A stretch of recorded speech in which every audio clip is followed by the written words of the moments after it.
राजधानी रांची के सीरम टोली फ्लाईओवर के पास से बीते कल 30 जुलाई को स्कूली छात्रा को अपहरण करने वाले किडनैपर्स के बारे में चौंकाने वाले खुलासे हुए हैं। बच्ची को क्यों किडनैप किया गया था, किसने किडनैप किया था और कैसे पूरी प्लानिंग तैयार की गई थी, इन सभी का पर्दाफाश हो गया है। तो आज के इस रिपोर्ट में हम इन्हीं डिटेल्स के बारे में आपको विस्तार से बताएंगे। सबसे पहले जोहार, आप देख रहे हैं लोकतंत्र 19 और मैं हूं आपके साथ अंशु। दरअसल बीते कल 30 जुलाई को राजधानी रांची के सीरम टोली फ्लाईओवर के पास स्कूली छात्रा का अपहरण करने वाले 5 लोगों को गिरफ्तार कर लिया गया। गिरफ्तार आरोपियों में चर्च रोड निवासी रुद्रांश विश्वकर्मा, मेन रोड निवासी विकास कुमार दास, अरगोड़ा के ऋषभ बर्मन और शक्ति कुमार और एक नाबालिग शामिल है। वहीं एक आरोपी पुलिस की गिरफ्त से बाहर बताया जा रहा है। इनसे जब पूछताछ की गई तो कई सनसनीखेज खुलासे हुए और किडनैपिंग की पूरी गुत्थी सुलझ गई। दरअसल ये मामला 10 लाख की फिरौती की वसूली से जुड़ा हुआ था। वारदात का मास्टरमाइंड और कोई नहीं बल्कि खुद छात्रा का पड़ोसी रुद्रांश विश्वकर्मा था, जो फिलहाल पुलिस की गिरफ्त में है। हैरानी की बात यह है कि आरोपी रुद्रांश बच्ची का पड़ोसी होने के साथ साथ पेंटिंग टीचर भी था, यानी पड़ोस के पेंटिंग टीचर ने ही अपने स्टूडेंट का अपहरण किया। मगर क्यों? इस बारे में जब पुलिस ने सख्ती से पूछताछ की तो उसने अपना मुंह खोला। बताया कि छात्रा के पिता मोहम्मद आफ्ताब आलम, जो चर्च रोड स्थित बलदेव सहाय लेन के निवासी हैं, वह दरअसल पेशे से एक फल कारोबारी हैं। उनकी हरमू और डेली मार्केट फल मंडी में फल की दुकान लगती है। उसे पता था कि आफ्ताब के पास पैसे हैं। दूसरी ओर रुद्रांश, जो एक जिम ट्रेनर है, साथ ही पेंटिंग की क्लासेस भी देता था, वह कर्ज तले दबा हुआ था। उसने अलग अलग जगहों से ढेरों कर्ज ले रखे थे, जिसे वह चुका नहीं पा रहा था। रुद्रांश की नजर अपने पड़ोसी आफ्ताब के पैसों पर पहले से ही बनी हुई थी, जिसे हासिल करने के लिए उसने आफ्ताब की 10 साल की बेटी को मोहरा बनाया, योजना बनाई उस मासूम की किडनैपिंग की। अब चूंकि वह बच्ची रुद्रांश की पड़ोसी थी, उससे पेंटिंग सीखने आया करती थी, इसलिए वह उसे कुछ हद तक पर्सनली भी जानता था। छात्रा के बारे में बहुत सी जानकारी उसने सोशल मीडिया के जरिए भी इकट्ठा की थी। यही वजह थी कि उसके लिए पूरी प्लानिंग को अंजाम देना आसान और कारगर साबित हुआ। किडनैपिंग की प्लानिंग रुद्रांश ने अपने साथियों के साथ मिलकर 3 दिन पहले तैयार की थी। 3 दिन पहले ही उसने छात्रा की रेकी भी की थी। प्लानिंग के तहत आरोपी ने किडनैपिंग की वारदात को अंजाम देने के लिए ड्रीम कार कंपनी से एक काले रंग की Hyundai i10 कार किराए पर ली थी। सभी आरोपी कार चलाना जानते थे, इसलिए उन्होंने भाड़े पर ड्राइवर नहीं लिया। अब चालाकी देखिए इन किडनैपरों की। गाड़ी पर नंबर प्लेट स्कूटी का लगा रखा था, ताकि पुलिस कंफ्यूज हो जाए और उन तक पहुंच ना पाए। पूछताछ में आरोपियों ने पुलिस को यह भी बताया कि उन लोगों ने अपने निकनेम भी रखे थे, ताकि छात्रा उनका पता ना लगा सके, उन्हें पहचान ना सके।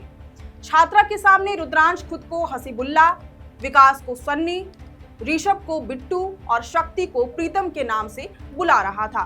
पूछताछ में आरोपियों ने यह भी बताया कि छात्रा को अगवा करने के बाद उसे झारखंड से बाहर ले जाने की योजना बनाई गई थी। अगर वे लोग सकुशल झारखंड से निकल जाते तो उसे बिहार या किसी दूसरी जगह पर ले जाते।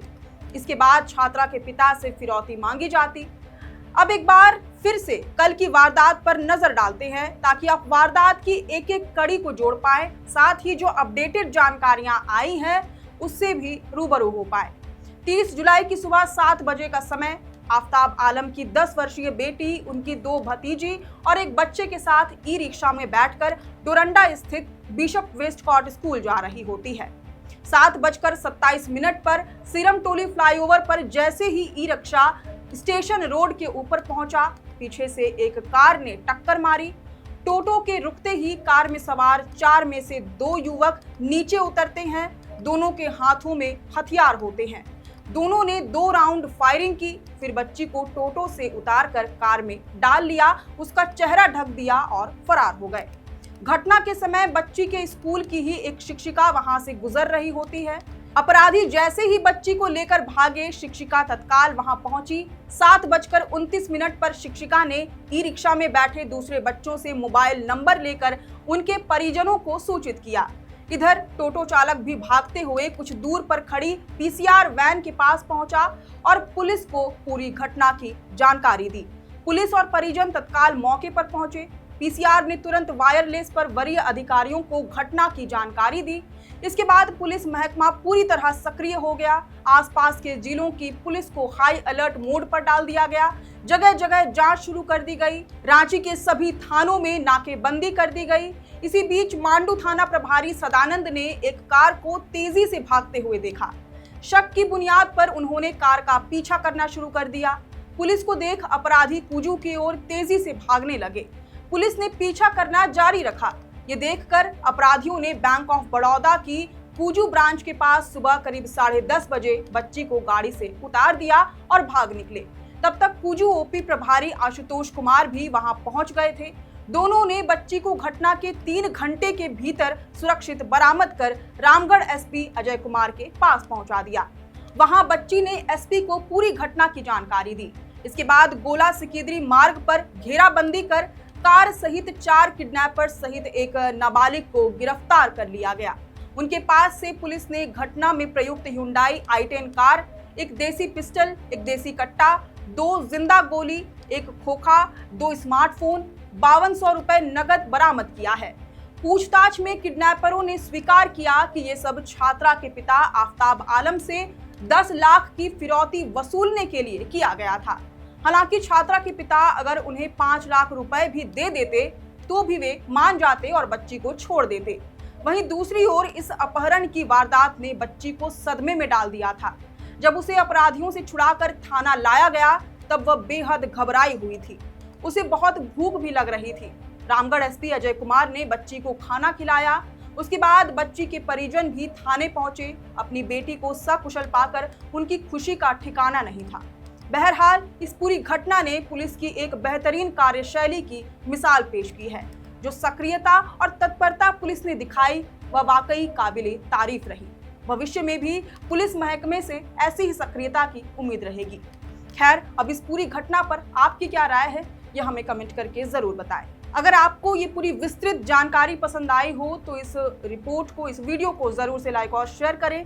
हमारे चैनल लोकतंत्र 19 को यूट्यूब, फेसबुक, इंस्टाग्राम, एक्स समेत सभी डिजिटल प्लेटफॉर्म्स पर जरूर से फॉलो करें। फिलहाल लेते हैं अलविदा। जोहार।